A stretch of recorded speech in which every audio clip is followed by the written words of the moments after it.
আমার এক কাহিনী মনে উঠছে, আমি এক পাইলটকে চিনি। তো আমি কথায় কথায় ওকে জিজ্ঞেস করছিলাম যে তুমি পাইলট, এত বড় শিক্ষিত, তুমি ডাবল ট্যাকার চালাও, বড় বড় ফ্লাইট চালাও, দূর দূর যাও, তুমি এরকম হলে কি করে? তা আমাকে বলতেছে, মৌলানা मैंने अल्लाह को करीब से देख के हुआ, আমি আল্লাহকে কাছের থেকে দেখা তারপরে এরকম হয়েছি। আমি বললাম যে তুমি আল্লাহকে কাছের থেকে দেখলাম? মানি আমি ফ্লাই করে যেতেছিলাম হেথ্রো এয়ারপোর্টে লন্ডনে।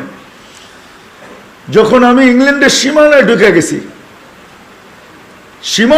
গেছি, হেথ্রোতে আমি ল্যান্ডিং করব, সীমানায় যখন ঢুকে গেছি, তো আমি বটনে পুশ করে চেকিং করে, এর আগে চেক করে যে সব কিছু ওকে আছে কিনা। তো আমি বটন চেক করতে যেয়ে দেখি আমার চাক্কা নামবে না, কিন্তু আমার কাছে ফুয়েলও নেই যে আমি ফেরত যাব, কারণ আমি 9 ঘন্টা ফ্লাই করে আসছি, 18 ঘন্টার ফুয়েল আমার কাছে নাই। আমাকে হয়তো ক্রাশ করাইতে হবে, নাহলে নামতে হবে যে কোনো ভাবে। বলে আমি হেথ্রো টাওয়ারের সাথে যোগাযোগ করছি যে আমার এই অবস্থা, কি করবে করো, আমার কাছে ফুয়েল নাই, আমাকে হয়তো ক্রাশ হইতে হবে, নাহলে কোনো ব্যবস্থা হইতে হবে যে আমি ল্যান্ড করতে পারি। হেথ্রো এয়ারপোর্টের ভিতরে কিয়ামত হয়ে গেছে, কিয়ামত, যে এই জাহাজকে ল্যান্ড করাবে তো করাবে কি করে। তারপরও একটা সিস্টেম থাকে, ঠিক না? কিন্তু বলে ওই সময় যখন আমি ল্যান্ড করতেছি প্রসেসিং এর মাধ্যমে, তখন আমার হঠাৎ মনে উঠছে আমি না মুসলমান। তখন আমার মনে উঠছে আমার আল্লাহ না সব পারে। বলে আমি চিৎকার দিছি ককপিটের ভিতরে, আমার আল্লাহ সব পারে বলে বটনে চাপ দিছি, গড়গড়ে আমার চাক্কা নেমে গেছে। আমি স্বাভাবিকভাবে ল্যান্ডিং করছি। এর আগের কিয়ামতের চেয়ে বড় কিয়ামত হয়ে গেছে, পুরো এয়ারপোর্ট ছুটে আসছে। তুমি আমাদেরকে এই ধোকা দিলে কেন? তোমার জন্য হেথ্রো এয়ারপোর্টের মতো হাজারো ফ্লাইটকে আমরা বাতিল করছি, ডাইনে বামে পাঠায়া দিছি যে অঘটন থেকে বাঁচার জন্য। তুমি তো স্বাভাবিকভাবে ল্যান্ডিং করলে। তাই আমি বললাম যে চেক করো, তারপরে কথা বলো। তো ওরা যখন চেক করছে, চেক করার পরে দেখছে এই চাক্কা নামলো করে, তোর সব সিস্টেম তো ফেল, এটা কি করে নামলো? বলে আমি দ্বিতীয়বার দরজার ভিতরে দাঁড়ায় চিৎকার দিছি আমার রব সব পারে। তখন আমি এয়ারলাইন্সের মালিককে, এয়ারলাইন্স চালাদেরকে চাবি বুঝাইয়া দিছি, লও তোমাদের চাবি, 4 মাস পরে চাবি আমি হাতে নিব, যদি দেও, এর আগে নিব না। আমি এইখান থেকে চললাম, কেন আমি মালিককে কাছের থেকে দেখা ফেলছি। সত্য এটাই, আমি আপনাদেরকে এই সন্ধানে দিতেছি, সত্য এটাই। এই জন্য আমিও দেখা বলতেছি যে এই দেশের মাটির সাথে মানুষের সাথে আল্লাহর ভালোবাসা আছে। কেন এই দেশে একটা পরিবেশ আছে যেটা দ্বারা মানুষ হবে। এত মসজিদ দুনিয়ার কোথাও নাই, এত মাদ্রাসা মক্তব দুনিয়ার কোনো দেশে নাই, এত হক্কানি আলেম দুনিয়ার কোনো দেশে নাই, এত আল্লাহওয়ালা গলি দুনিয়ার কোনো দেশে নাই। জুড়বো তো? যুবকরা কি বলে? আমি কি বুঝাইতে পারলাম? হ্যাঁ, মানুষ বানায় নিয়ে যাও ইনশাআল্লাহ। মনের স্বাদ আল্লাহ জান্নাতে মিটাবে। আমাদের মালিক শুধু মনের স্বাদ মিটাবে না, বরং আমরা যতটুকু স্বাদ রাখবো এর চেয়ে 10 গুণ বেশি স্বাদ আল্লাহ আমাদের মিটায় দিবে। আমাদের মালিক বড় মালিক, আমাদের আল্লাহ বড় আল্লাহ। হ্যাঁ, আমাদের মালিক বহুত বড়, যেটার বর্ণনা দিয়ে শেষ করা যাবে না। কত বড় আমাদের মালিক, সব রাখা আছে। যুবক, একটু সহ্য করো। হ্যাঁ, দুর্গন্ধময় জায়গা দিয়া যাইতে কারো কাছে রুমাল না থাকলে যেরকম নাক চাইপা ধরে আর দ্রুত পার হয়, ঠিক এই ছোট জীবনটাকে এইভাবে পার করো, 4 জিনিসের সাথে সংযুক্ত করা। ইনশাআল্লাহ তুমি ওই যুবক হইয়া ফিরবে, ওই যুবক। আমি আজকে এক জায়গায় বলতেছিলাম যে আমার মনে হয়, আমি বলি যদি ওলামা আমার উপরে আঙ্গুল না উঠায়, তুমি ওই যুবক হইয়া ফিরবে আল্লাহ আল্লাহর রহমতের আঁচলের নিচে তোমাকে রাখবে। যেরকম মা সন্তানকে আঁচলের নিচে রাখে, আল্লাহ তার রহমতের আঁচলের নিচে তোমাকে রাখবে। ওই যুবক হয়ে ফিরবে।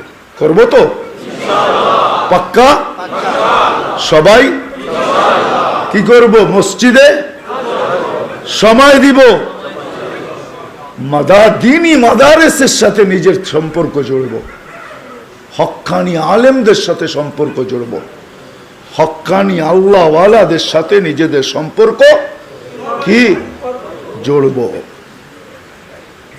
নিজেদেরকে বাঁধবো, 4 জায়গার সাথে বাইদা রাখবো। যত বেশি দিতে পারি তত উপকৃত হব, তত তাড়াতাড়ি হবে। কিছু মেশিন আছে, কিছু সিস্টেম আছে, হ্যাঁ কিছু সিস্টেম আছে তাড়াতাড়ি হয়, কিছু সিস্টেম আছে স্লোলি হয়, ঠিক না? আস্তে আস্তে হয়, সময় লাগে। আবার কিছু আছে কি খুব দ্রুত হয়। ইনশাল্লাহ যত বেশি সময় দিব তত বেশি আল্লাহ আমাকে মানুষের মতো মানুষ তত দ্রুত গতিতে বানাবে। 4 ক্ষেত্রের সাথে নিজেকে নিজে চুরি।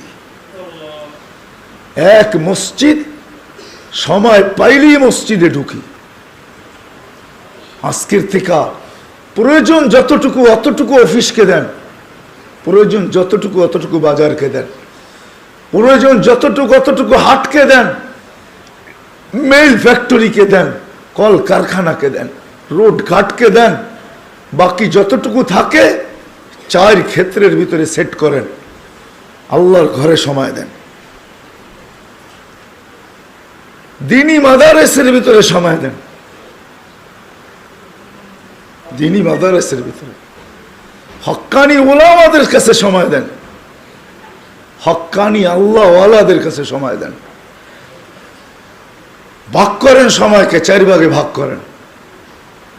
ইনশাআল্লাহ বললাম না 99 ভাগ 99% ইয়াকিনি, হ্যাঁ 100ও বলা যায় যে মানুষ হিসাবে আল্লাহর কাছে ফিরব। আল্লাহ বড় ক্ষেত্র বাংলাদেশে রাখছেন, এরকম ক্ষেত্র দুনিয়ার কোথাও রাখেন নাই। এই জন্য আমি এখনো বলি, আগেও বলতাম যে এই মাটির সাথে আল্লাহর মহব্বত সবচেয়ে বেশি আমার মনে হয়। মক্কা মদিনা ভিন্ন কথা, ওটা নিয়ে তুলনা হয় না, আলোচনা হয় না। বাইতুল মুকাদ্দাস নিয়ে তুলনা হয় না, আলোচনা হয় না। 3টা বিলকুল ভিন্ন। এটাকে আবার জুড়ে দিয়েন না আমার কথার সাথে। বাকি দুনিয়ার ভিতরে এই মাটির সাথে আল্লাহর তাআল্লুক বেশি আমার মনে হয়, মহব্বত বেশি। যার কারণে সারা দুনিয়া সিগন্যাল দেয় বিপর্যয় হবে, আল্লাহ বলে হবে না, এটা আমার মহব্বত আল্লাহ মাটি। এই জন্য এই দেশে কোনো বিপর্যয় হয় না। সারা দুনিয়া সিগন্যাল দেয় বিপর্যয় হবে, এমন হবে, তেমন হবে, এটা হবে, সেটা হবে। আল্লাহ বলে সময় বলবে কি হবে, হবে না। হয় নাই 2 বছর করুণায় কিচ্ছু হয় নাই, কোনো বিপর্যয় হয় নাই, হয়েছে নাকি? হ্যাঁ, এতটুক ছোট একটা দেশ, অসচেতন প্রত্যেকটা মানুষ। এখানে তো কিয়ামত হওয়ার কথা ছিল, ঠিক না? হ্যাঁ, কোভিড-19, ডেল্টা ভেরিয়েন্ট, ওমিক্রন, কোনো বিপর্যয় হয় নাই।